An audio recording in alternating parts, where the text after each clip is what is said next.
सभी को राधे राधे। नमस्कार। आप सभी का स्वागत है गुरुकुल एकेडमी कैमगंज में।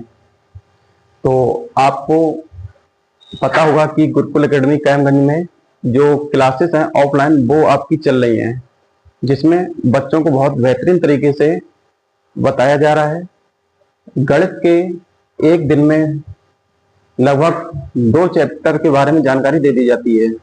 सारे सवाल नहीं हो पा रहे हैं, लेकिन बच्चों को जो बिल्कुल जीरो से बैच स्टार्ट हुए हैं उनकी बेसिक जानकारी आपको दी जा रही है। सुबह 7:15 बजे लगभग बैच स्टार्ट हो जाता है और बैच जो खत्म होता है वो लगभग 10:30 के आसपास खत्म हो जाता है जाके। तो कुल मिला के 3 घंटे आपको बेहतरीन तरीके से मिल रहे हैं, जिसमें आपका 2 घंटे का मैथ हो जाता है और 1 घंटे आपकी जीएस हो जाती है। और इसका बैच टाइम शेड्यूल जो है वो आपका बना हुआ है, रीजनिंग का अलग है, हिंदी का अलग है। तो शेड्यूल वाइज हम लोग पढ़ाई कर रहे हैं यहाँ पे। तो जो बच्चे अभी तक बैच को ज्वाइन नहीं कर पाए हैं या आने के लिए बोल रहे हैं, तो आपको बता देना चाहता हूं कि आप जितनी जल्दी हो सके उतनी जल्दी ऑफलाइन बैच ज्वाइन कर लें। जैसे आपके जो छोटी छोटी कमियां हैं या आपका सिलेक्शन जो 10% या 5% से मार्क रुक जाता है, वो नहीं रुकना चाहिए इस बार। तो आइए आज हम लोग पढ़ने वाले हैं। जो आज आपको एक चैप्टर पढ़ाया गया था, चाल समय दूरी, जो केवल प्रारंभ हुआ था और बेसिक पॉइंट कुछ आपके हो गए थे। तो चाल समय दूरी में हम लोग समझते हैं कि किस किस तरीके से क्वेश्चन आते हैं। तो उसमें 3 शब्द लिखे हुए हैं, चाल लिखा हुआ है, शब्द लिखा हुआ है, चाल, चाल के बाद क्या लिखा हुआ है, समय लिखा हुआ है और दूरी लिखा हुआ है। तो आपसे पूछेगा चाल बराबर क्या होता है, तो आप बता देंगे दूरी बटे समय होता है। दूरी क्या होता है, तो चाल गुणे समय होता है। और आपसे समय पूछ दे तो क्या होगा, दूरी बटे चाल होगी। लेकिन ये सारे क्वेश्चन सब करते समय हमें अगर चाल किलोमीटर प्रति घंटा में दी गई है तो हमारा समय भी घंटे में होना चाहिए और दूरी किलोमीटर में होना चाहिए। अगर आपकी इक्वेशन बिल्कुल एक जैसी बनेगी तभी आपका प्लान लैंड कर पाएगा, नहीं तो वो सवाल आपसे नहीं लगेगा। तो इसी के कुछ सवाल हैं जो हम आपको यहाँ से बताना चाह रहे हैं, बेसिक आपकी तैयारी और मजबूत हो सके। ठीक है, आइए देखते हैं हम लोग पहला सवाल। अगर हम लोग सबसे पहले सवाल की बात करें तो दिया गया है गणेश 675 किलोमीटर की दूरी कार के द्वारा 10 घंटे में तय करता है। कह रहा है गणेश जो है वो यहां से 675 किलोमीटर की दूरी है, 675 किलोमीटर की दूरी है और इसे उसने 10 घंटे में तय किया। तो गणेश की चाल किलोमीटर प्रति घंटा में क्या रही। तो ये बिल्कुल बेसिक सवाल है। आपसे पूछा गया चाल क्या रही हुई, तो चाल बराबर क्या होता है, दूरी बटे समय। हमारे पास टोटल दूरी कितनी दे रखी है, 675 दे रखी है और 675 को तय करने में उसे कुल कितना समय लगा है, तो आपको बताएंगे 10 घंटे लगे हैं। तो हम लगा देंगे चाल का फार्मूला, दूरी बटे समय। तो 675 बटे 10, हमें पता है नीचे 10 लगा हुआ है तो दशमलव ऊपर एक अंक बाद लग जाएगा। तो अर्थात हम कह देंगे 67.5 किलोमीटर प्रति घंटा उसकी चाल रही होगी। दूसरी चीज ये है, कभी कभी चाल किलोमीटर प्रति घंटा में ना देकर आपसे मीटर प्रति सेकंड में भी पूछ लेता है। तो जब आपसे मीटर प्रति सेकंड में पूछा जाए तो आप क्या करेंगे, 5/18 का दी गई चाल में गुणा कर देंगे और आप मीटर पर सेकंड में चाल बदल देंगे। और यदि मीटर प्रति सेकंड में चाल दी जा रही है और आपको किलोमीटर प्रति घंटा में बदलना है तो आप दी गई चाल में 18/5 का गुणा कर देंगे। ठीक है, तो ये था सवाल नंबर 1। आइए देखते हैं हम लोग सवाल नंबर 2। सवाल नंबर 2 कह रहा है एक व्यक्ति 20 किलोमीटर प्रति घंटा की चाल से दौड़ता है तो उसे 10 किलोमीटर दौड़ने में कितना समय लगेगा। कह रहा है एक व्यक्ति जो है 20 किलोमीटर प्रति घंटा की चाल से दौड़ लगा रहा है तो उसे 10 किलोमीटर की दूरी करने में कितना समय लगेगा, दूरी तय करने में कितना समय लगेगा।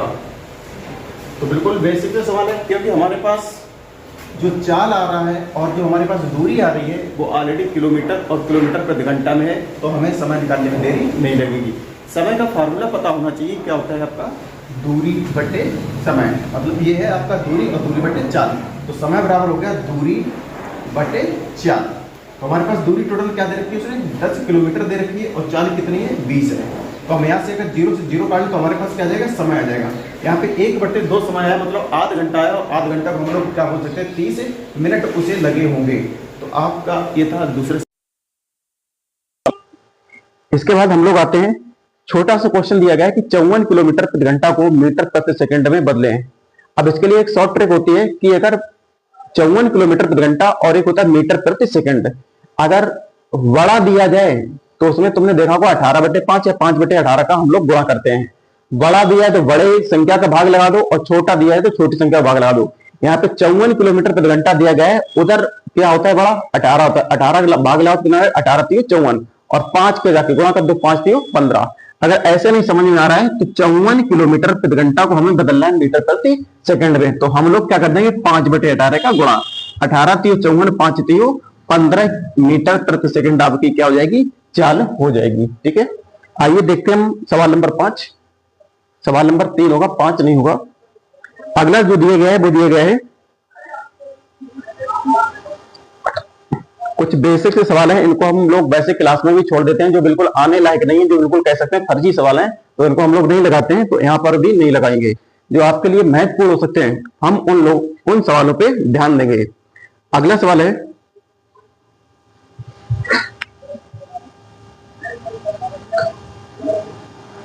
अगला जो सवाल दिया गया है कि एक रेलगाड़ी की लंबाई 120 मीटर है, एक ट्रेन है जिसकी लंबाई 120 मीटर है,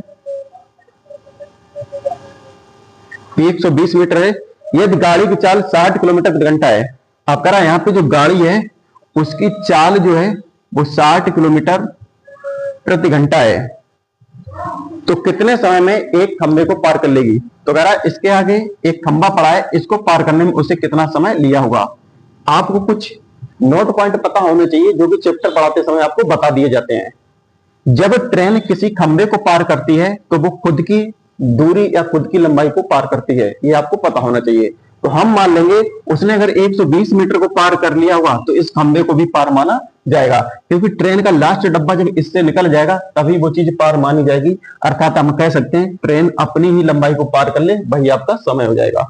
तो हम कहेंगे समय बराबर क्या होता है दूरी चाल होता है। अब देखो यहाँ पे एक चीज देखने की है कि दूरी जो है वो मीटर में है और जबकि चाल आपकी किलोमीटर प्रति घंटा में दी गई है। हम लोग क्या करेंगे इसको थोड़ा चेंज कर लेंगे। चेंज करने का मतलब है 120 मीटर को या तो आप किलोमीटर बना लो या आपको जो किलोमीटर प्रति घंटा चाल दी गई है इसको ही बदल।